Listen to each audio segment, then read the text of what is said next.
Imagine a new kind of investing, a potentially life-changing way to invest that honors biblical principles, the kind of principles that you and I grew up with. Since 1994, Timothy Plan has made biblically responsible investing possible, offering mutual funds and ETFs that are filtered for biblical principles. Don't compromise your values. Invest with Timothy Plan. Ask your financial advisor or call Timothy Plan at 1-800-TIM-PLAN. Again, that's 1-800-846-7526 and discover what it means to be a biblically responsible investor. Investing involves risk, including possible loss of principal. Before investing, carefully consider a fund's investment objective, risks, charges, and expenses contained in the prospectus available at timothyplan.com. Read carefully before investing. Mutual funds distributed by Timothy Partners Ltd. and ETFs distributed by Foreside Fund Services LLC. As a paid testimonial, there is no guarantee of future performance and each experience will differ. 5, 4, 3, 2, 1.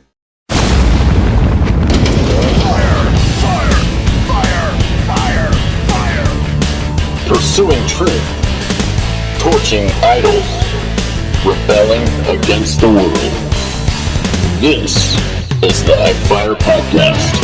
Hey there, welcome to another HECKPHIRE Podcast. Glad that you are with us. Hope that you are doing well. You can email us directly, peter@peterheck.com. That's peter@peterheck.com. Welcome to those of you who are listening across all of the places you can get your podcasts. And welcome to those of you who are watching here on the youtube.com. Getting into today, this whole big stink of a controversy over U.S. aid. What is U.S. aid? That is the U.S. Agency for International Development. I got some thoughts on that, and we'll obviously seek yours as well. We'll get into that here in 1 second, but I also want to let those folks who are in our paid subscriber community know that you are going to get here shortly an after hours, and we're going to play a game in our after hours called Good Move, Bad Move. And we'll bring this up from time to time, I'm sure, over the course of the next 4 years of the Trump administration, where we'll look at a good move that's been made by the administration and something that we should be applauding, as well as a bad move and something that we ought to be taking a stand against, or at least asking questions and not giving our undying and loyal fealty and all of that stuff to the administration. So we've got that in the after hours section today, as well as our fantastic Friday Five, which, by the way, includes a couple of pretty serious, pretty deep questions. So we'll get into that in the after hours section. Would love to have all of you part of that. And now there's no better time to join our paid subscriber community than right now. I have no idea what that sound effect was that I just made. Okay, so U.S. aid. Now this is first and foremost, this is really important.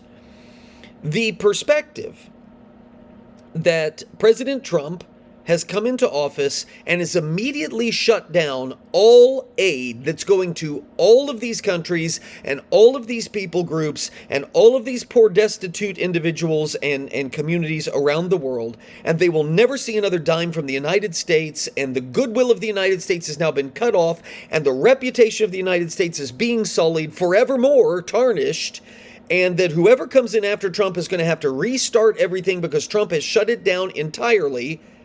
That isn't accurate. At least that's not what this has been announced to be, and it's not what the legislation, if you want to call it that, what the order says it will be. If you look at what this is, it's in essence a moratorium. It is we're putting a halt to it right now. Do you remember? I don't remember what the context was, but I think it was in Trump's first term, where he said something that we just got to shut whatever down until we can figure out what the heck is going on. I don't remember what it was, but it kind of became like a meme, and people would say that from time to time about their sports teams or whatever it was. We just got to shut it all down until we can figure out what the heck is going on. That's kind of what's happening here with USAID. All of these stories for years. I remember when I first started teaching, which was 24 years ago, something like that. I first started teaching in my government classes. Do you remember the old Reader's Digest? Those of you of a certain age will not remember the old Reader's Digest. But if you remember the Reader's Digest, there was an article in there. It was called Pigtails. And it was all about pork spending of Congress. All of the stupid projects that congressmen would include, and they're taking this money home. They put them in these big, like, defense bills, and they'd be writers on these bills that would get attached, and it would be pork is what it was. And you vote for my pork, I vote for your pork, and we're not gonna say anything about it. And so taxpayers are gonna consequently fund hair salons in Sacramento because the representative there got it attached to some big bill and nobody paid any attention to it. I had kids read that. Like, we read it in class. I remember that. And so people have been complaining about government fraud, government waste, government abuse of their privileges and their authority and all of that. And certainly with the bureaucracy, and if you don't know what, you probably heard the term bureaucracy. If you don't know what that is, it's just government workers who aren't elected. Okay, and the bureaucracy has continued to grow bigger and bigger and bigger. I mean, beyond anything we can imagine today. It is massive, employing hundreds and hundreds and hundreds of thousands of individuals. Okay, the bureaucracy is massive. And as it's continued to grow, those are a lot of avenues, a lot of channels, a lot of places where tax dollars can be assigned and they can go there and be forgotten about. And consequently, you don't know what that money is being spent for. When you're talking billions of dollars or even millions of dollars, $20,000 here, $50,000 there, it's largely not noticed. And so what the president has done, and he did this on the campaign trail, Carolyn Leavitt, who's the press secretary, pointed this out. Said, look, all of this flip out that's going on about what President Trump and Elon Musk, what they're doing right now, the Democrat lawmakers that are flipping out about this, they're being extraordinarily irresponsible in their rhetoric. This is no surprise. The president campaigned, and he actually campaigned with Elon Musk, telling everybody, if you elect me, I'm going to put this guy who's run very successful companies, I'm going to put him in charge of auditing, in essence, a lot of these government programs. That's where the government efficiency comes down. And he's going to eliminate waste, and that means eliminating jobs, people who are getting paid to do who knows what. They're drawing a paycheck, but they don't need a paycheck. They should be out working in the private sector, not drawing off of the taxpayer. And we're going to make sure that these dollars that we're spending in U.S. aid or whatever it is are actually going to the people that they're assigned to go to, and not just lining the pockets of the bureaucracy, like this self-sustaining force that it's been. And so Leavitt was saying to the press, look, this was all promised, and this is what the American people voted for. They wanted this accountability. This is their money, and they want someone to audit the clowns that have been wasting their money for a long period of time. But President Trump has made it clear this is, for the most part, a temporary shutdown. Some things will never come back, while we evaluate and audit where is all this money going, and we're not going to bring back certain places and certain agencies and certain offices and certain causes that we're spending money on. There was one story that has emerged. Somebody was testifying to this, that they were in a foreign country and applied for one of these grants from U.S. aid, and it was for the education of like the collegiate education. No, it wasn't collegiate. It was like post-secondary, like high school education of young girls in the whatever community they lived in. And they received the grant from the United States. U.S. aid sent them like $50,000. And you know what it was? It was a dude who wanted to pay for his two daughters' college or high school education, and so he applied for the grant and he got it. And so he took that money, and instead of sending his two girls to the public school, he sent them to very expensive private school, got them educated, and the taxpayers paid for it. Okay, that's an example of, and you say, well, it's $50,000. Don't talk to me about how, well, it's too small. It's too small to worry about. $50,000 in the scope of this big budget, right? That's what got us into this mess to begin with. Well, it's not really going to be noticed here. It's not really going to be noticed there. That's a terrible philosophy to have. So it's those kinds of things that DOGE, Elon Musk's Department of Government Efficiency, and he's heading it, is supposed to go after and tackle. And once it's revealed and exposed, yeah, there's going to be a lot of embarrassed people. And I tend to believe, you can tell me I'm wrong here, but I think the people who are objecting to this the loudest, and they are all on the left, it's one of two reasons. Number one, because they have a sworn duty to freak out and object and act like the world is ending anytime President Trump does anything. So they might not actually have a problem with what's being done, but it's the role that they play. That's possible. But here's the other thing that's possible. Those that are objecting to all of this, they're freaking out not because they care about poor people. They're freaking out because their global progressive indoctrination slush fund has been exposed. Because when you start going down the list of some of these things that we found, you know what you don't find? I'll tell you what you don't find. You don't find in any of the U.S. aid recipients staunch conservative Christian organizations that are spreading the gospel of Jesus Christ. You don't see any of those. Let's talk about what we have found in all of this. And again, if you can defend this, but that's the thing. I understand people don't like President Trump. I'm personally not a big fan of the guy. But I can't complain about this. This is my money. This is your money. Oh, Peter, it's a few cents. Stop with that argument. Stop with the argument that says, well, it's not enough money to really matter. It's not enough money. It's a drop in the bucket with all of this stuff. It may be a drop in a bucket, but it's a drop in a bucket that shouldn't be dropped. I mean, it's trying to find, somebody had a great analogy to this, and I'm not going to find it. I had saved it on my phone. But this whole argument of, well, it's too small to make an actual difference. We don't need to worry about it. It's too small to cut. Absurd. $1.5 million to, quote, advance diversity, equity, and inclusion in Serbia's workplaces and business communities. Why? Okay, even if you believe that diversity and equity and inclusion should be promoted in American workplaces, number one, should the taxpayer be funding that in American workplaces? I don't think so. That's not a proper role of government. That's not paving the streets. That's not providing for the national defense. Why? Why would the government do that? And it's not even the United States. We're talking about Serbia. Does anyone want to defend that as a good use, a good stewardship of taxpayer resources? $70,000 for the production of DEI musicals in Ireland? A DEI musical? Why should the government be funding any musical, whether it's DEI or not? $2.5 million for electric vehicles in Vietnam. Why? $47,000 for a transgender opera in Colombia. What is the deal with the operas and the musicals?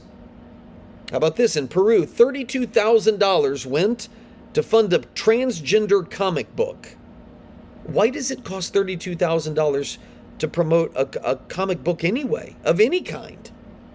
$2 million for sex changes and LGBT activism in Guatemala. Can I point something else out? If it's that easy to get American taxpayer dollars to put on a transgender opera in Colombia, have you even begun to consider how easy it would be for drug cartels, for terrorists, for immoral actors to get their hands on American tax dollars to fund evil stuff?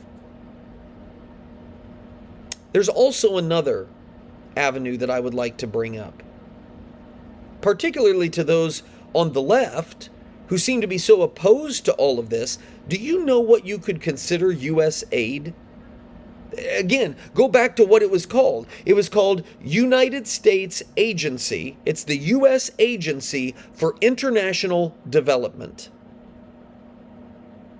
That's the United States going over with our money to lobby, to dangle in front of people the opportunity to receive large amounts of funds so long as they do what we want them to do. You know what that sounds like? It sounds a lot like colonization. Us exporting our values and us exporting our ideologies onto brown people. Yeah, I learned the language from the left. That's what they've always said. It's why they object to missionaries. It's why they've objected to nation building in other places in the past. Why are you trying to Christianize these other areas? What's wrong with their culture? What makes you think that they need your culture? How arrogant to take your faith and try to impose it on these people over here. What do you think the U.S. Agency for International Development has been doing? The pastor of the largest church in Chile, Christian church in Chile, the country of Chile, he spoke at Lake Point, it was last year, I think it was, Lake Point Church, spoke in Spanish. This according to the minister there. He explained that despite having a deeply traditional view of gender and family, they in Chile and in the church had begun aggressively teaching LGBT ideology in the public schools. The church hadn't, but the public school system had in Chile. Now, the people and the culture of Chile was deeply traditional when it came to gender and family. These brown people, if you will, again, using the language of the left, the racial identitarian politics, these brown people in Chile, they have a very traditional, even godly, biblical view of sexuality and gender and family. But in their public school system, all of a sudden, LGBT ideology was everywhere. And the Chilean parents were horrified by what was happening. And why? Because Chile was fearful that they would lose the investment of U.S. aid. You get that? We are exporting perverse values into the world through our money. Here's a direct quote from the USAID.gov. USAID has released policies like LGBTQI+ Inclusive Development Policy, which provides a framework for integrating LGBT considerations into development work, including education. This policy encourages USAID staff to support programs that promotes the rights and inclusion of LGBT individuals. For instance, USAID's approach involves embedding these considerations into broader educational strategies, as seen in the document Integrating LGBTQI+ Consideration into Education Programming. Okay, so let's dial this back for just a minute. Let's say that you are completely on board with LGBTQI+ inclusive activities being promoted in schools. Is it the job of the taxpayer to finance it? And I'm speaking here in the United States. I think there would be legitimate pushback to that. What about in other countries? Is that a legitimate and proper use of U.S. tax money? Now, those may be your strong convictions, but my strong convictions are that every child needs to learn who Jesus is and be taught to understand the scriptures. Is that a legitimate object and purpose of United States foreign policy? Should that be the job of our government to take tax dollars and promote that ideology around the world? I mean, I've been told numerous times that the government shouldn't be involved in faith-based initiatives because that's transporting Western Christian values onto brown people in other places. How is this different? This is colonization, is what this is. Maybe by another name, but it's colonization. We provided $10,800,000 for wash services to vulnerable populations in Somalia. $335 million on a diesel-fueled power plant in Afghanistan. You say, well, what's wrong with that? Well, first of all, is that something the U.S. taxpayers should be paying for? But here's what's even worse. The Afghans can't afford to import diesel. So why do we have a diesel-fueled power plant that we've spent over $250 million on? Taxpayer money.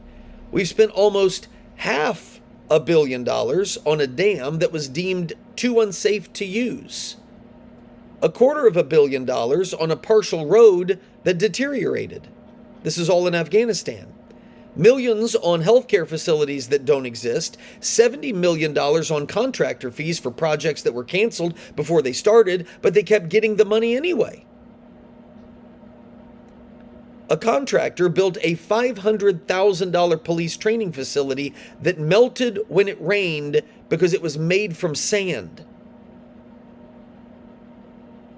The Department of Defense paid almost $500 million for 22 cargo planes that were unsafe to fly and were sold as scraps for about $30,000 total. And the money just kept flowing. That is what Doge is doing right now. That's what Doge is going after. Waste, fraud, abuse of taxpayer funds. And for the life of me, I can't figure out why any tax-paying American citizen would object to it. And I know the reality is that when presented with the evidence as to what's going on, even people that disagree with me about LGBTQI plus inclusive education, and they may even disagree with me about whether or not the government should be supporting that in the school system. But even they will say, I don't see this as a legitimate object of U.S. foreign policy. Feeding people? I mean, you could even make the argument that the United States government needs to greatly trim itself back, give people their money back, and I would be persuaded in this way, let people keep a lot more of their money individually so that then they can be charitable and send those money to private charities. You answer me a question. If you really want to help people, who do you send your money to? A private charity or the U.S. government? And I would include in there the Red Cross. You know how many people I talk to now after disasters that do not donate to the Red Cross because they know that money never gets to who it's supposed to get to. It props up an agency. That's what U.S. aid has been doing. So we can make the core argument of whether or not the United States government, whether it's a legitimate object of government, to be an agent of compassion. We can have that whole discussion. But certainly these policies, these things are going way beyond compassion and caring for needy people, and maybe the original intent was good, but it has become so large and so unaccountable, so sprawling with so many different channels and so much money just being funneled in blank checks, or I shouldn't say blank checks, but in big blocks of money that are not regulated, that are not accounted for, that are not audited. That is unnecessary waste. And anyone in their right mind would be on board with reining that in and getting it under control. Which makes me think the opposition is twofold, like I said earlier. It's just people that no matter what Donald Trump does or initiates, they will oppose it because they think that's the best they have to give to America. Is to stop Donald Trump because he could never do anything right. In a million years, he'll never do anything right, so I will stop him and oppose him at every turn. There are those people who are that blinded by their own ideology. Sad, but it's true. The second reason why they would oppose this is because they believe in a political supremacy. They see this as a slush fund, taxpayer slush fund that they don't want exposed, that they don't want called out, and they don't want stopped. They want progressive ideology and radical gender ideology shoved off on people in other places. They believe in colonization, just with their own values instead of traditional Western values, which they've always opposed when it comes to colonization. I'd be interested in your thoughts. Peter@peterheck.com. That's Peter@peterheck.com. I was just teaching in one of my history classes in school about the Rutherford B. Hayes election in 1876. Big mistake that the then radical Republicans, and they had established this Republican Party supremacy during Reconstruction, because a lot of the Democrats in the South couldn't participate in elections, and the North was running the South's elections, and the North was full of the Republican Party. And so this group took over Congress called the Radical Republicans, and they put these policies in place. They put these programs in place with the sole purpose of sustaining their political superiority. Rutherford B. Hayes comes into office as a Republican, but his party masters had wheeled and dealed with the Democrats to get him into office, and because technically Tilden won the election, doesn't really matter. But they had told Hayes he only had one term. And so Hayes had no reason to try to please any Republicans, and he just went in and he started cleaning out the corruption. I think that that's always been an admirable thing from Rutherford B. Hayes. At least to this point, I see Doge in a similar light. And the people who are squealing the loudest, I think they're the ones that have the explaining to do. Why do you think this is a bad thing? Peter, and by the way, when you say, yeah, well, what about the programs that are actually feeding hungry kids? That's what's going to last. At least according to what the preliminary announcement was. This isn't about completely shuttering the program. It's about auditing and removing the waste and the fraud. And nobody's going to believe feeding children is waste and fraud. Now, again, we could have the argument about whether it's a legitimate purpose of government, but I don't think anybody's going to successfully argue against that. I don't think anybody's interested in doing so. Not in the Trump administration, anyway. So pay attention, keep your eyes open, and make sure you get alternative sources of information when you hear people flipping out about all this stuff. Peter@peterheck.com is the email address. If you are a paid subscriber, I want you to stick with me, because coming up in After Hours, we'll do it. We'll do our first ever first ever installment of Good Move, Bad Move. We'll talk about both of them and hit our Friday 5. That's After Hours for the paid subscribers. For those of you who are free, I'd love it if you join. Love it if you get in on that discussion. Tell me if you think this was a good move, like I do. If you think this was a bad move, like I do, the stuff we're going to talk about. But, of course, you don't have to. You can stay as a free subscriber, and I'll love it. And we'll see you again next week for another HECKPHIRE. The HECKPHIRE only burns because of loyal friends and supporters of this ministry. All of these are people and groups that I know personally and trust implicitly. I can't say enough good things about my friend Jonathan at Hartman Family Farms, about my bank, First Farmers Bank and Trust, my lawn care team at Trueland Equipment, my insurance company at Norris Insurance, the place where I buy and lease all of my vehicles, McGonigal GM Buick, and main attraction hair, nobody else touches this head, Stevens Machine, my mechanic at Terrell's Auto Service, my longtime realtor, the Wyman Group, and certainly so much can be said for those fighting for family values in the public square, like the Indiana Family Institute and Indiana Right to Life. Please support them all and thank them.